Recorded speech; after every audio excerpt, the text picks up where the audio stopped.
Okay, so let's look at some top news headlines.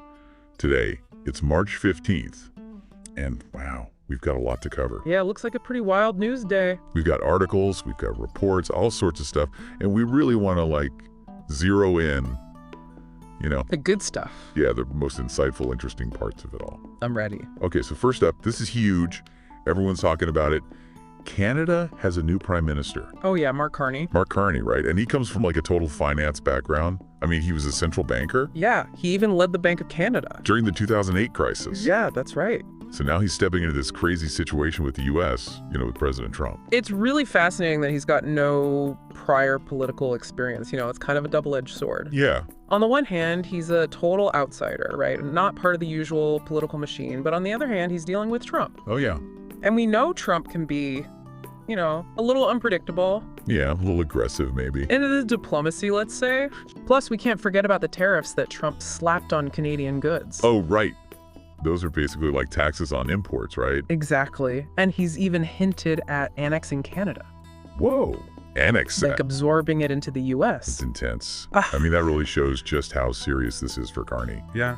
He even said dealing with Trump is one of Canada's biggest challenges. It is. But I gotta admit, I'm kind of curious to see how this all plays out. I mean, Yeah. will his finance background help him handle a trade war? Yeah, can he stand up to Trump? Can he stand up to Trump? It's a high-stakes game for sure. Absolutely. And speaking of international tensions, things between the U.S. and South Africa aren't looking too good either. Really? Yeah. The U.S. just declared South Africa's ambassador persona non grata. I don't know that one. It means he's basically barred from talking to any U.S. officials. Oh, wow, like he's kicked out. Yeah, you can think of it like being kicked out of a very exclusive club. Okay, so why'd they do that? Well, it seems he made some remarks criticizing Trump's political strategies, and that didn't sit well with the administration. Oh, I see. And there's also the whole thing with South Africa's stance on Israel. Right, they've been pretty critical. Exactly, which of course clashes with the U.S.'s strong support of Israel. For sure. So yeah, this persona non grata thing just adds another layer of tension to an already strained relationship. Yeah, definitely. Yeah. Okay, let's switch gears for a minute and look at what's happening in Nigeria. All right. There's this whole controversy brewing about President Bola Tinubu's academic records. Yeah, I heard about that.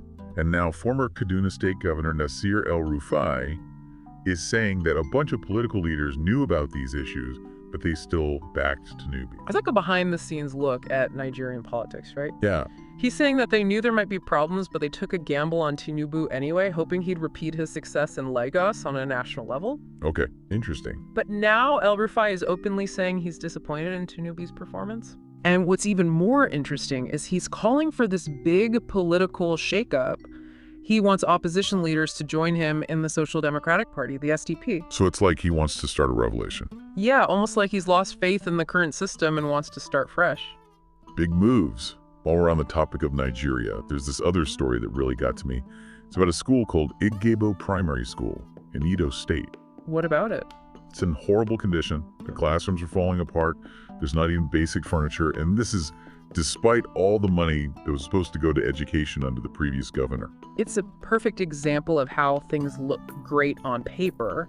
The funding is there, but in reality, it's a completely different story. Totally. And this organization, Moni TNG, they're calling out the current governor. They want him to make sure these kids have a decent place to learn. Yeah, They make a really good point that education is a right, not a privilege. it is. And it's not just about this one school, it's about these huge problems that are stopping kids from getting a good education.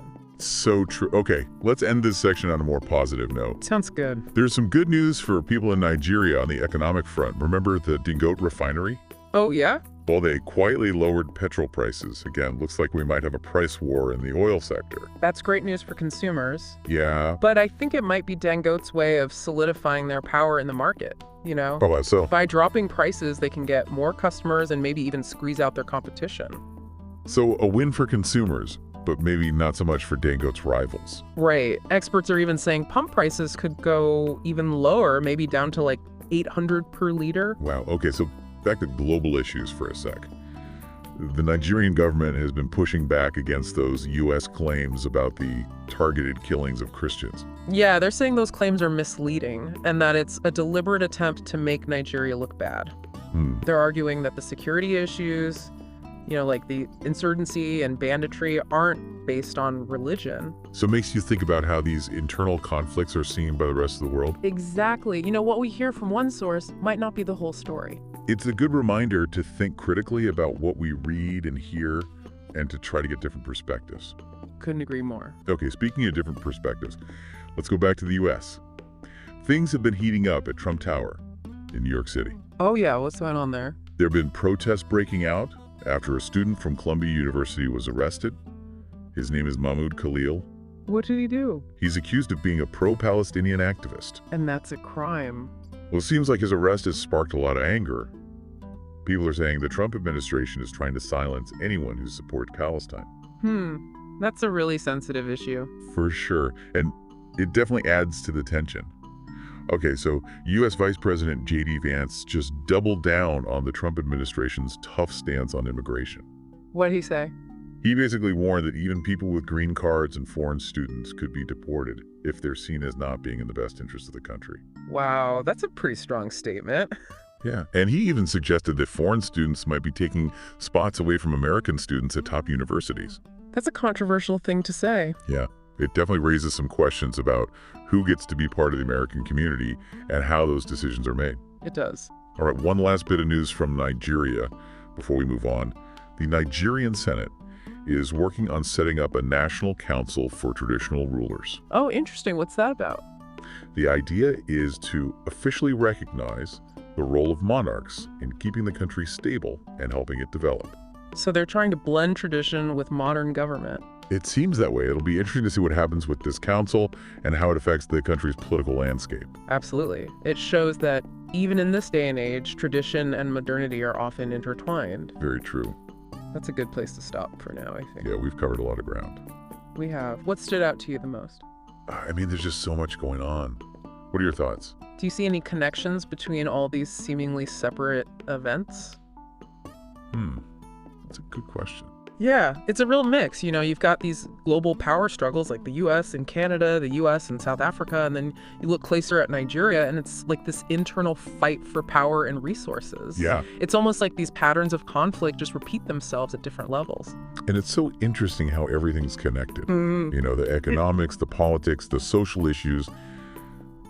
Like, you can't really talk about Canada without talking about trade and those tariffs. Right. Or understand what's happening in South Africa without thinking about apartheid and the whole debate about Israel. Yeah. And then in Nigeria, you've got this whole political drama with Tinubu and El Rufai, but it's all happening against this backdrop of poverty and a struggling education system. Exactly. It's all tied together, and I think that's what makes these headlines so fascinating. They force us to look at just how complicated the world really is. Right. There are no easy answers. Nope. It's a lot to think about, and this is where you come in, dear listener. Yeah. What do you think about all this? Yeah. What stories really stood out to you? What connections are you seeing? We've given you some of the pieces, but it's up to you to put them together. Dig a little deeper, explore these issues, and come to your own conclusions. Because staying informed is so important, especially in a world that just keeps getting more complex. Absolutely. So we've been talking about these specific news stories, but I think there's a bigger question here.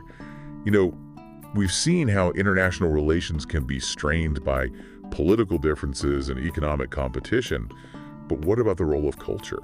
Oh, that's a good point. How do cultural perceptions and historical legacies shape how countries interact? And how can we encourage more understanding and cooperation between different cultures? Those are tough questions. Really tough, but they're worth exploring, especially as the world becomes more and more interconnected. For sure. Well, we've covered a lot today, from trade wars and diplomatic standoffs to political shakeups and the fight for better education. And it's all connected. It's this complex web of issues that shape the world we live in. We hope this look at today's top news headlines has made you think a little bit. Right. And we really encourage you to keep the conversation going.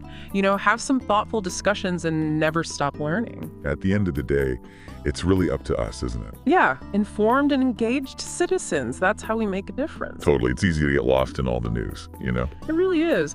But if we take the time to understand the issues and see the connections, and to really question what we're being told, that's what gives us the power to change things. So true. So go out there and learn more about these topics, challenge what you think you know, and don't be afraid to ask those tough questions. The world needs more people who are willing to think critically and work together to find solutions. Well said. Thanks for joining us for this look at today's top news headlines. We hope you found it interesting and insightful. And that you'll keep exploring the world with a curious mind. Thank you for listening to the Today's Top News Headlines on IAMC Radio and Podcast.